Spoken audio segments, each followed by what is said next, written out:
living in Woodhaven pretty much consistently since about 1986. Not exactly in the same place, because life is what it is. So I actually lived on 77th Street, and I lived on 89th Street, and I lived on 85th Road, or 86th Road, and now I'm living on 86th Street. You've hit almost every block. So, I'm living on a very unhappy block currently because there's talk of some parking meters going on 86th Street. And I went to the meeting yesterday of the community board. Okay. I spoke about that. I don't know if anything will happen, but if they put meters, it will aggravate that. And I have heard that now the meters from half hour are now 20 Yeah, they're 20 minutes. minutes. And it happened closing to in on us, us. it happened with no notification. We knew Yeah. nothing about it. Right. It was not, do you have any notification? This is Janet Chan Smith, another board member. We didn't hear anything about it, you know what I mean? They just arbitrarily told us, somebody probably got a ticket. Maria got the tip. I don't know, do you know anything about that? Have you found out? No, I found out like everyone else Yeah, did. When you surprise. deal with the Department of Transportation, things like that happen. The parking issue is a big issue in our neighborhood.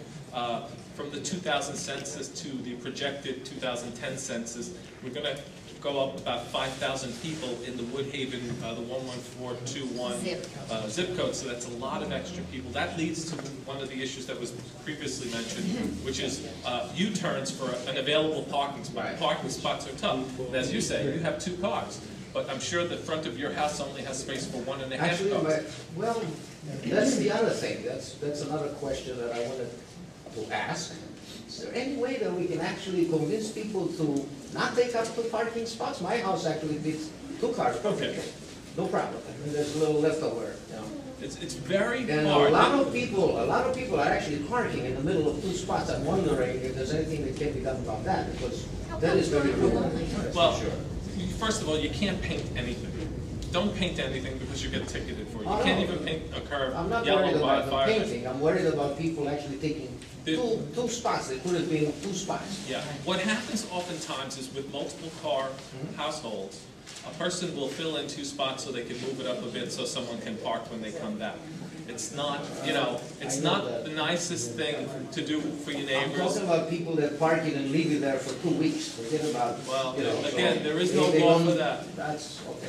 There I isn't a guess law there's for no law that. for that. I mean, if we Maybe- lived where there was alternate side street cleaning, then there may be an issue, but there is no law for that, and unfortunately, it's a tough issue in the neighborhood. Parking is a tough issue, which is why we try to balance the issue with commerce and residents. The rule says that you can put meters 100 blocks off, 100 feet off of a commercial strip down into a residential block.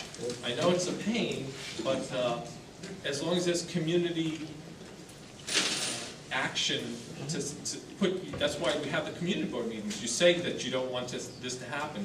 And it's tough because, you know, the civic groups have to balance both the concerns of the residents and the concerns of the businesses. So, I don't know, I mean, if you're still keeping it open or not, but just do it, well, 2 things on this parking issue, just to finish it up.